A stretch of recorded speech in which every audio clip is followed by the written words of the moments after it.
Yesterday, we got the surprise release of the Psion class through Unearthed Arcana. I've already got a video up on the channel going over that. If you haven't seen it already, I'll leave it linked. But today, we're going to be going over the 4 subclasses that I got. Let's not waste any time. We're going to get straight into it with the Metamorph. The Metamorph is described as having the ability to psychically sculpt life and flesh. With its full description reading, your mastery of psionic powers turns inward. Your own flesh becomes like clay to you, and you mold it to turn into the perfect vessel of your psionic powers. Experience in manipulating your life energy also enables you to adjust the life force of friends and foes alike. I don't really know why, but this is giving me like Animorphs vibes, which is kind of funny. Basically, we're able to use our psionics less in the read your mind kind of way, and more in the I'm a psychic alien that will rend your flesh kind of way.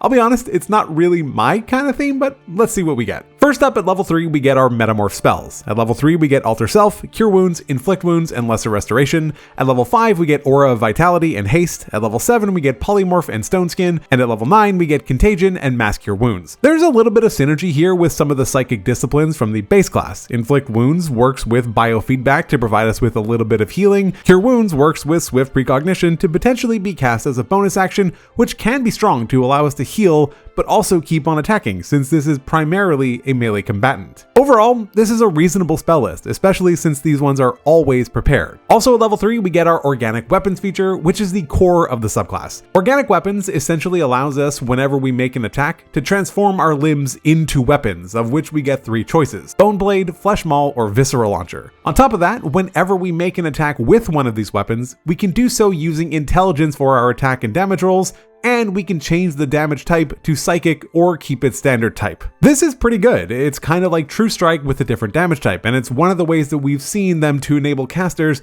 to also be melee fighters. Looking at the specific options, Bone Blade provides us with a finesse weapon that deals 1d8 piercing damage on a hit, and it also gives us advantage on the attack roll provided that one of our allies is within 5 feet of the target and is not incapacitated. This is basically the flanking variant rule that used to exist in the 2014 DMG, which definitely makes it strong, and there are certainly some multi-class combinations that can take advantage of this. What also stands out to me about it is that in some sense, it's actually better than the Vex Weapon Mastery, which requires you to have already hit a target and dealt damage in order to get advantage on your next hit. This just requires you to have an ally nearby, which is generally pretty common. We're just going to continue the trend of the Scion stepping on the toes of other classes. The Flesh Maul gives us a 1d10 bludgeoning weapon and makes it so that a creature has disadvantage on its next strength or constitution saving throw that it makes before the start of its next turn. This is a bit clunky since it will be difficult to make this work for us since it's our turn and we're using our action to do this, and we have no cantrips that target a strength or con save either. However, Organic Weapons does work with opportunity attacks, so depending on the turn order, there can be a way to make this work, but it's still going to be a little bit awkward. Finally, we have Visceral Launcher, which is both satisfying and unsettling to say out loud. This functionally provides us with a muscle crossbow, which is even more gross. Anyway, it has a 30-90 range and deals 1d6 acid damage on a hit. Additionally, once on our turn, so it does not work with opportunity attacks, we can opt to deal an extra 1d6 acid damage to the target that we hit. This one feels a bit underwhelming. I'm sure someone's going to tell me about the most epic wombo combo that I've totally missed, but I feel like it's mostly here just to have a ranged option, which is totally fine. Overall, Organic Limbs feels like a reasonable feature in an odd place. A class with a d6 hit die, no armor proficiencies to speak of, and not a ton of great offensive spells either, makes this feel like it's trying to fit a square peg into the round hole. I'm sure there are going to be some multi-class combos that can work wonders with this, but if you're planning to multi-class a Psion, I feel like you'll have your work cut out for you. But let's take a look at the rest of the features. At level 3, we also get a feature called Extend Limbs. This allows us to use our bonus action to expend an energy die and gain the following benefits. We can increase our reach by 5 feet, we increase our speed by 5 feet, and when we cast a spell with a range of touch and a casting time of 1 action, we can change the spell's range to 10 feet. We get all of these bonuses for 1 minute. Increasing our range is always a nice thing. It also interacts well with our Organic Weapons since it can allow our opportunity attacks to be made from a greater distance. Increasing speed is likewise always a great thing, as it can help us either close a gap or potentially move farther away. As for the bonus to the touch range, it's really dependent on the spells that we have available to us. Fortunately, there are some good candidates like Cure Wounds, Fly, and Contagion, But now, there's also a lot of not so great candidates, but I get the impression that the goal here was really to work with Cure Wounds anyway. Something that is worth bringing up is that it does not specify that it must be a Psion spell to enable this. So if we did multiclass and had access to some better or expanded options, we can still use this option, which could be very good. Next up at level 6, we get extra attack, which functions like the Bladesinger's extra attack. With this, when we take the attack action, we can naturally attack twice. Alternatively, we can use one of our Psion cantrips that has a casting time of an action in place of one of the attacks. We don't really have many good options for this, probably something like Telekinetic Fling or Blade Ward if we didn't have it up already. Though that would be better used with Swift Precognition to use it as a bonus action. Ultimately, there's nothing wrong with this. Extra attacks are always a nice thing, especially when they're trying to push a melee archetype. Next at level 6, we get Quickened Healing, which allows us to spend 2 of our energy dice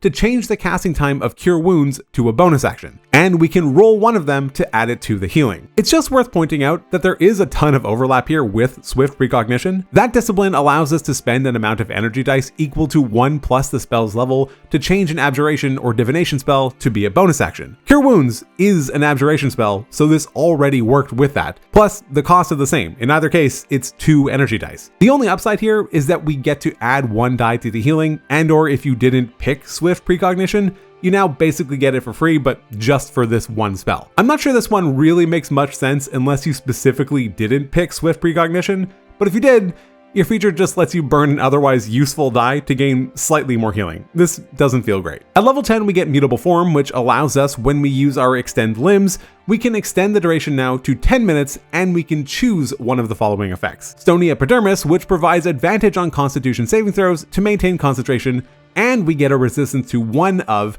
acid, bludgeoning, cold, fire, lightning, piercing, poison, slashing, or thunder damage. I find it interesting that Psychic is not on this list. Anyway, we can also choose Superior Slide, which allows us to dash as a bonus action and gain a climb and swim speed equal to our speed if we are not wearing any armor. And finally, we can choose Unnatural Flexibility, which gives us a +2 to our AC, allows us to move through a space as narrow as 1 inch, and spend 5 feet of movement to escape a grapple or non-magical restraints. Most of these options are fine. Unnatural Flexibility is probably just the best, since a flat +2 to our armor class, especially if we plan to often be in melee range and don't have any armor proficiencies, will be very helpful. And if we did multiclass to grab some armor proficiency, this stacks with it, which makes it even better. We kind of have the inverse problem with Superior Stride, which more or less assumes that we are not multiclassing for armor and just sticking with using mage armor. These are all largely situationally useful, but I do think that the flat AC bonus just stands out. Finally, our capstone comes at level 14, and that is Life-Bending Weapons. This lets us, once per turn when we hit with our organic weapons,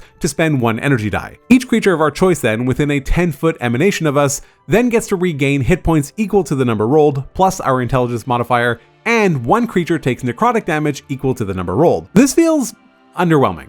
By the time that we get this, our energy die is a D10, so we're looking at an average healing of like 10, which sure, it's not nothing, but the targets all do have to be quite close to us. To make it worse though, the necrotic damage doesn't even get our intelligence modifier, so it's like 6 average necrotic damage at level 14, which is more or less irrelevant. I think the Metamorph has some very cool ideas. It feels like this psychic horror monster, but I think, as I've covered, some of the features likely need some refinement or buffing to really figure out what they're trying to do here. It kind of feels all over the place to me at the moment. Next is the Psi Warper, who apparently excel at manipulating the space between objects. Starting at level 3, they also get their Psi Warper Spells list, and these again are always prepared. At level 3, they get Expeditious Retreat, Featherfall, Misty Step, and Shatter. At level 5, we get Blink and Haste. At level 7, we get Banishment and Dimension Door. And at level 9, we get Steel Wind Strike and Teleportation Circle. I will say that all of these spells feel both incredibly on point thematically and are also just generally good. Banishment, Misty Step, Steel Wind Strike, Dimension Door, Haste, these are all great pickups. Also at level 3, we get Teleportation, which, guess what? It's a Misty Step feature! Is it even a class if one of your subclasses doesn't get a free Misty Step? Jokes aside, it does let us use Misty Step once per long rest without expending a spell slot. We can also burn an energy die to regain a use of this. This is fine. Misty Step is as good of a spell here as it is with every other subclass that gets it for free. being able to fairly regain use of it is also a nice touch. Again, at level 3, we get another feature, Warp Propel. This lets us augment our Telekinetic Propel feature from our main class. If our target fails their saving throw, instead of pushing or pulling it, we can teleport them to any unoccupied space that we can see within 30 feet, provided that it is horizontal to us. This does have the benefit of eliminating the inherent randomness that comes with Telekinetic Propel, but it also restricts it to being essentially left and right. This could still be very useful, and could also encourage the Psi Warper to be concerned about their movement and positioning to make sure that the horizontal movement is useful. This creates even more potential good uses for Misty Step, so there is very nice synergy there. This feature is mostly fine. It's not really doing a whole lot on its own, as it more or less requires that there is a reason for moving the target in that direction, so it is consuming your feat for a pretty situational potential benefit. At level 6, we get Warp Space. This lets us, when we cast Shatter, to expend 1 energy die to modify the spell radius to be 20 feet instead of 10. Additionally, it also pulls the creatures that fail their saving throw into the center of it. I want to say that flavor-wise, this is cool as hell. It's like opening a black hole and just sucking enemies into it. This can be useful if they are threatening targets or something of that nature. The thing is though, I don't think this needed the energy die cost. You're already spending a 2nd level spell slot to use a pretty mediocre spell that targets a bad save, and this is entirely dependent on that. I don't think they needed to make it more expensive. This definitely does make Shatter better, and it's absolutely cool as hell, but I think it could have been free. Or if they insist on charging the energy die, maybe make it so that the effective targets have disadvantage on the save. This would be very solid. Also at level 6, we get Teleporter Combat, which allows us, after we cast Misty Step, to also cast one of our Psion cantrips that has a casting time of 1 action as part of that same bonus action. This is cool. Something like Blade Ward, Telekinetic Fling, Mind Sliver. There are quite a few good options to use with this. At level 10, we get Duplicitous Target. What this does is make it so that when a creature makes an attack roll against us, we can take our reaction to expend 1 energy die. When we do that, we get to choose 1 willing creature within 30 feet of us that isn't incapacitated, and we then swap places with that creature and they become the new target of the attack. This is also an incredibly cool and flavorful feature and is strong defensively, but you are quite literally throwing your ally under the bus to make it work. I would imagine that you get to see the attack roll before deciding whether to use it or not, and if you know that it would hit you but not your ally, they may be willing to stand in the way. Or if they just want to get closer and you want to get farther away, this is a simple way to allow that, which functionally gives both players additional movement. It's a cool idea, I'm just not sure how much mileage it will get, but I like it a lot. And finally, at level 14, we have our capstone, Mass Teleportation. This allows us to spend 4 of our energy dice to teleport an amount of huge or smaller creatures that we can see within 30 feet of us up to 150 feet away. Additionally, we can also use this on unwilling creatures to either remove them from a fight for a while or just to drop them somewhere dangerous. However, an unwilling creature does need to make a wisdom saving throw so they're not immediately affected. This is a cool feature. It's kind of like a mini dimension door without costing you any spell slots. It also reminds me of the World Tree Barbarians travel along the tree. What's kind of funny though, is that feature actually allows for more creatures to be transported the same amount of distance at the cost of literally nothing except it being limited to once per age. And it also has a self-teleportation. I guess the downside is that it's limited to creatures within 10 feet instead of 30, and it can't take non-willing creatures. Still, 99 times out of 100, I feel like travel along the tree is the superior feature, which is rather amusing to think about. The Psionic class, specializing in shaping the fabric of reality and teleportation, is worse at teleporting than the angry tree guy. What a time to be alive.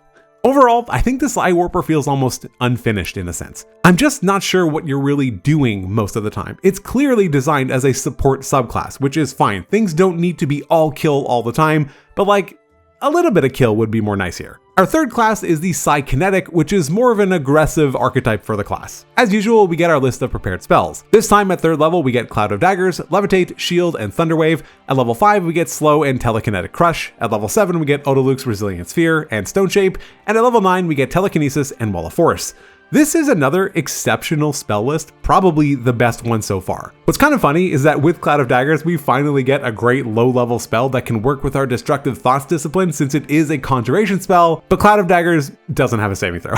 Anyway. Also at level 3, we get our Telekinetic Techniques feature, which allows us to also augment our Telekinetic Propel feature. We get to choose one of the following: Boost, which increases the target speed by 10 feet, Disorient, which prevents a target from making opportunity attacks until the start of its next turn, and Telekinetic Bolt, which makes it so that if the target fails their saving throw, they take force damage equal to the number rolled. These are all pretty cool and largely useful. I like the boost option since it gives a way to use it on an ally and help them gain some increased movement. Disorient is certainly a bit more niche though, especially since if they were threatening someone, you could just push them away with Telekinetic Propel and they wouldn't activate an opportunity attack anyway. Telekinetic Bolt is also just damage, so I mean, that's good. What is nice is that both the boost and disorient options work regardless of whether or not the creature saves, which adds some consistency to an otherwise inconsistent feature. Next at level 6, we get Empowered Attack Mode. This makes it so that when we enter our attack mode, we also gain a fly speed of 60 feet and can hover. Additionally, when we cast a Psion spell, we can add our intelligence modifier to one damage roll of the spell. The fly speed here is fantastic. It definitely makes the attack mode a much more appealing option. I said in my Psion video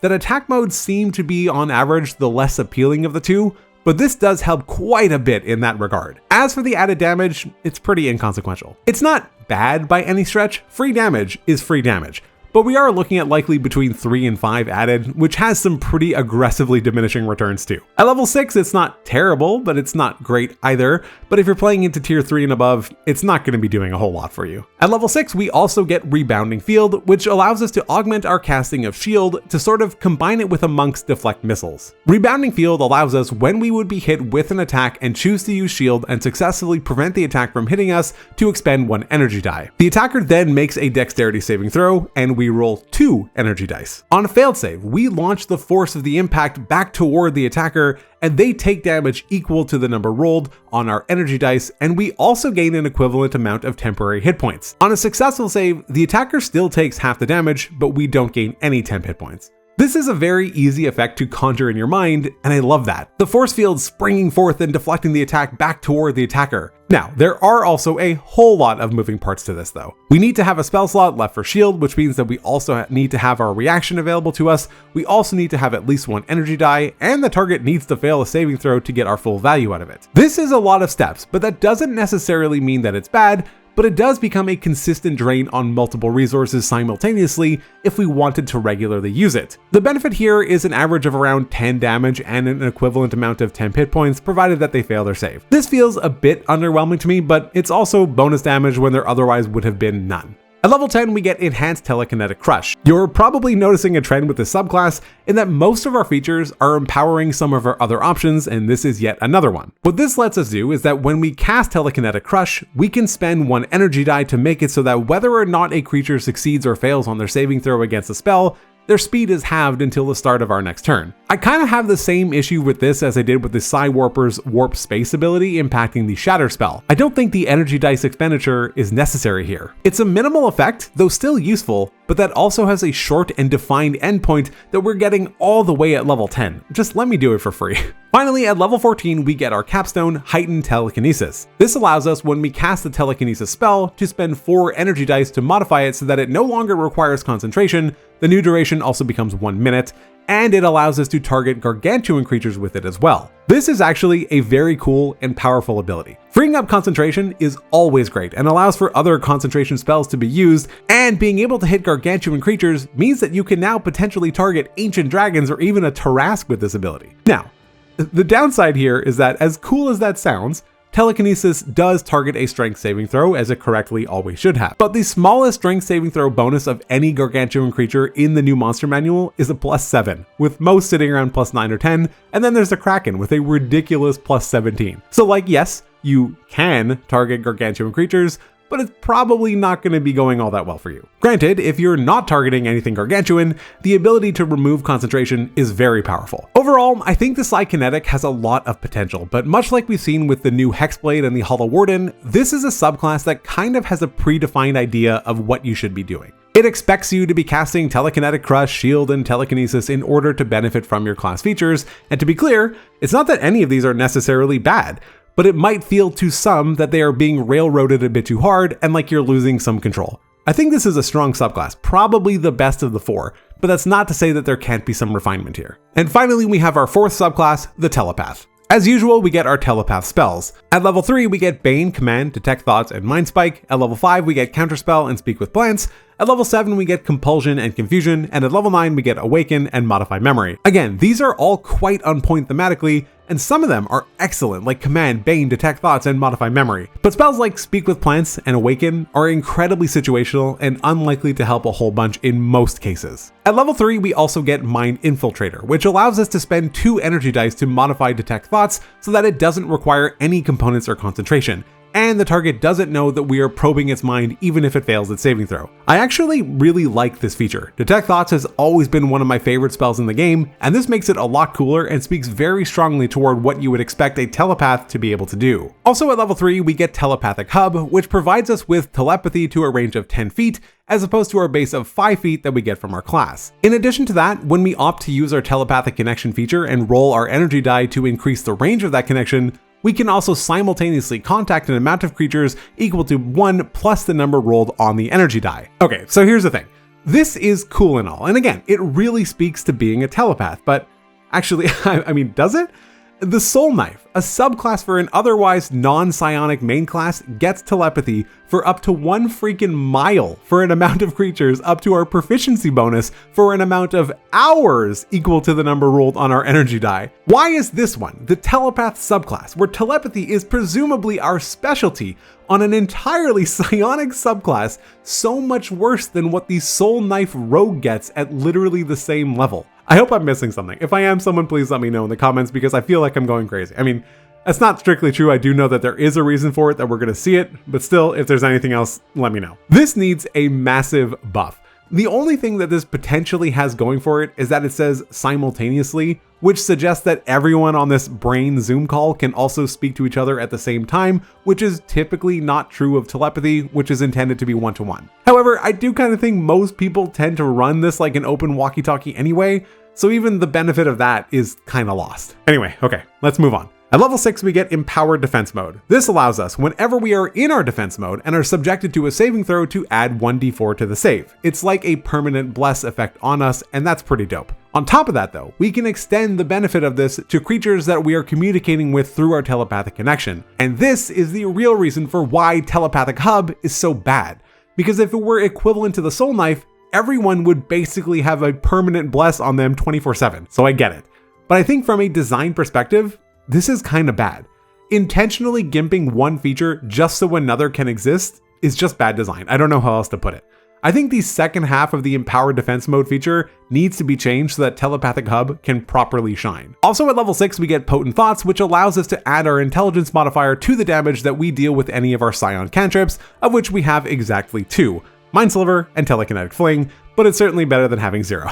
This is fine, I guess. I don't really see the connection to being a telepath, but I guess they needed some damage buffs in here somewhere, and it's fine. At level 10, we get Telepathic Bolstering, which increases our telepathy to 30 feet. Yay, only 5,250 more until we match that of the Soul Knife. I did have to look that up because I don't know what miles are. What this feature lets us do is, when ourselves or a creature that we can see within the range of our telepathy fails an ability check or misses an attack roll, we can use our reaction to spend an energy die, roll that die, and add the number rolled to the check or the attack roll, potentially turning that miss into a hit or a failure into a success. Fortunately, the die is only expended if the attack or ability check ends up succeeding, which again does make this a fairly low risk, high reward feature, which is nice. I have 2 main issues with this. One, we are all about telepathy here. Why do I need to see the target miss or fail their check? I should just know. It's a small buff, but I think it would help a lot. The other problem is probably what you're gonna guess. Again, this feature just shows us why our base telepathy is so bad, because if it was a mile or something more,